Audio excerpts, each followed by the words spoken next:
So good morning dear students, welcome back in HW current affairs classes. आज हम लोग पढ़ने वाले हैं 26 मार्च 2025 का करंट अफेयर। जितने भी क्वेश्चन मैंने ले रखे हैं सारे ही इंपॉर्टेंट एंड सेलेक्टिव हैं, और जो भी आपके आने वाले एग्जाम हैं उनके लिए भी ये करंट काफ़ी यूज़फुल रहेगी। तो जो भी बच्चे पहली बार देख रहे हैं, हमारे साथ पहली बार जुड़ रहे हैं, या फिर जो बच्चे शुरुआत से देख रहे हैं, तो उनसे बस केवल एक ही रिक्वेस्ट है कि वीडियो को आप लोग लास्ट तक देखा करिए, क्योंकि इतने कम टाइम में मैं आपको सारे ही क्वेश्चन रिवाइज करवा देता हूँ और कुछ रिवीजन भी रहता है और इसके साथ में स्टैटिक भी रहता है। हर एक क्वेश्चन के साथ में लास्ट में कुछ क्वेश्चन ऐसे होते हैं जिनका आंसर आपको कमेंट बॉक्स में देना होता है। जब आप आंसर देते हो तो इससे आपकी तैयारी और भी बेटर हो जाती है। तो चलिए बिना किसी टाइम वेस्ट के शुरू करते हैं अपनी ये 10 मिनट्स की करंट अफेयर की क्लास। पहला क्वेश्चन आपके सामने है, हाल ही में पर्पल फेस्ट 2025 का आयोजन कहाँ हुआ? तो ये हुआ है न्यू दिल्ली में, अमृत उद्यान जो राष्ट्रपति भवन में है वहाँ इसका आयोजन किया गया है। और बात करते हैं पर्पल कलर का मतलब क्या है, तो पर्पल कलर जो है वो दिव्यांग व्यक्तियों को दर्शाता है। ये था हमारा पहला क्वेश्चन। अब हम बात कर लेते हैं सेकंड क्वेश्चन की। हाल ही में अंग्रेजी भाषा श्रेणी में साहित्य अकादमी अनुवाद पुरस्कार 2024 के लिए किसे चुना गया? तो ये मिला है हजारों ख्वाहिशें ऐसी, जिसके राइटर हैं अनीसुर रहमान, इनको दिया गया है। तो ये आप लोग याद रखिएगा।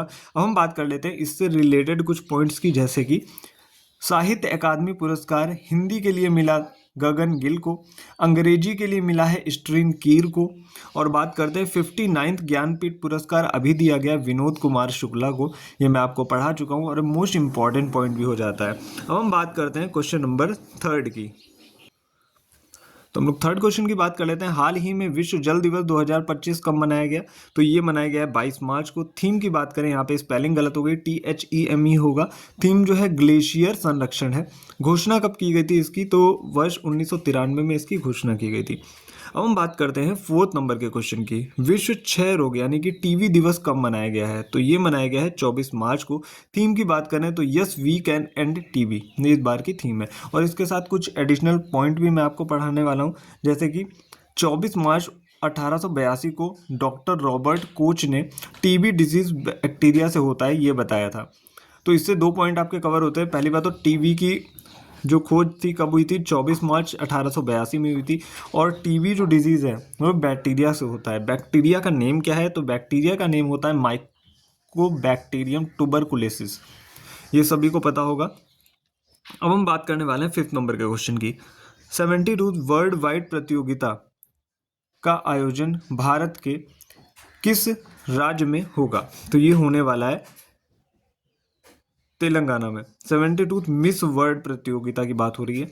71 मिस वर्ल्ड कंपटीशन कब हुआ था? तो 9 मार्च 2024 को हुआ था। और हम बात कर लेते हैं इस बार कब से कब तक होगा, तो ये 7 मई से 31 मई 2025 तक चलने वाला है। तो ये था हमारा फिफ्थ क्वेश्चन। अब हम चलते हैं सिक्स क्वेश्चन की तरफ। तो हम लोग आ चुके हैं अपने 6 नंबर के क्वेश्चन की तरफ। गोवा शिपयार्ड लिमिटेड द्वारा निर्मित किस जलपोत, दो बार यहाँ पे रिपीट हो गया, किस जलपोत का जलावतरण अभी किया गया? तो उसका नाम है तपस्या। तो ये 22 मार्च अभी 2025 को तपस्या का जो है जलावतरण कर दिया गया, यानी कि इसको जल में उतार दिया गया है। और बनाया किसने? गोवा शिपयार्ड लिमिटेड ने बनाया है। बात करते हैं सातवें क्वेश्चन की। सातवां क्वेश्चन क्या है? अप्रैल 2025 में भारत का 10 अफ्रीकी देशों के साथ होने वाले पहले समुद्री नौसैनिक अभ्यास का नाम क्या है? तो इसका नाम है एक्कीमे, याद रखिएगा। एक्सरसाइज का नाम है एक्कीमे, जो कि एक नेवल एक्सरसाइज है, यानी कि नौसैनिक अभ्यास है। 13 से 18 अप्रैल 2025 तक इसका आयोजन होने वाला है। और आयोजन कौन करेगा? तो तंजानिया के साथ मिलकर भारत इसका आयोजन करने वाला है। स्थान कौन सा रहेगा? स्थान है दार सलाम बंदरगाह, जो कि हिंद महासागर में पड़ता है। और एक्कीमे की फुल फॉर्म की बात करें तो वो है अफ्रीका इंडिया की मैरीटाइम इंगेजमेंट। अब हम बात करते हैं इसके बाद 9वें क्वेश्चन की। तो बात कर लेते हैं, आठवां क्वेश्चन था, नवा नहीं। आठवां क्वेश्चन क्या है? हाल ही में किसे GSMA global system for mobile communication का अध्यक्ष किसे चुना गया? तो ये बने गोपाल विट्ठल। GSMA अभी मैंने आपको बताया global system for mobile communication, और इसकी जो स्थापना होती है कब होती है? 1995 में इसकी स्थापना होती है। हेडक्वार्टर है लंदन UK में। और ये अध्यक्ष बनने वाले दूसरे भारतीय हैं गोपाल विट्ठल। इससे पहले अध्यक्ष कौन थे? तो भारतीय जो हैं वो थे सुनील मित्तल, ये भी आप लोग याद रखिएगा।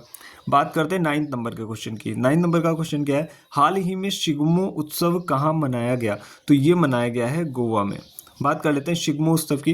तो ये गोवा की संस्कृति व विरासत को दर्शाता है। ये 15 दिनों तक चलता है और इसका आयोजन होगा 15 से 29 मार्च तक ये मनाया जाएगा। अब हम बात कर लेते हैं अगले क्वेश्चन की, यानी कि क्वेश्चन नंबर 10th की। अब हम बात कर लेते हैं 10वें क्वेश्चन की। हाल ही में भारतीय पुरातत्व सर्वेक्षण ने लगभग 110 मेगालिथ किस राज्य में खोजे हैं? तो ये पलक्कड़ केरल में खोजे गए हैं। अब हम बात कर लेते हैं आर्कियोलॉजिकल सर्वे ऑफ इंडिया, जहाँ पे भी कुछ भी उत्खनन का कार्य होता है या फिर ऐतिहासिक चीज़ों का पता लगाया जाता है, तो वहाँ पे archaeological survey of India work करता है। इसकी स्थापना कब होती है? 1861 में इसकी स्थापना होती है। और फाउंडर कौन है? तो फाउंडर है अलेक्जेंडर कनिंगम। और डीजी की बात करें तो डीजी है यदुवीर रावत। तो ये था हमारा 10वां क्वेश्चन। अब हम चलते हैं 11वें क्वेश्चन की तरफ। तो अब हम बात करने वाले हैं 11वें क्वेश्चन की। टाटा मोटर्स ने अपना ब्रांड एम्बेसडर किसे बनाया? तो ये बनाया है विक्की कौशल को, जो कि हमारे भारतीय अभिनेता हैं विक्की कौशल। इनको अभी टाटा मोटर्स ने अपना ब्रांड एम्बेसडर बनाया है। अब हम बात करने वाले हैं आज के इंपॉर्टेंट क्वेश्चंस की। आज के इंपॉर्टेंट क्वेश्चंस कौन कौन से? 3 क्वेश्चन मैंने आपसे पूछ रखे हैं। आईओसी की पहली महिला अध्यक्ष कौन बनी है? आरबीआई के नए 26वें गवर्नर कौन बने हैं?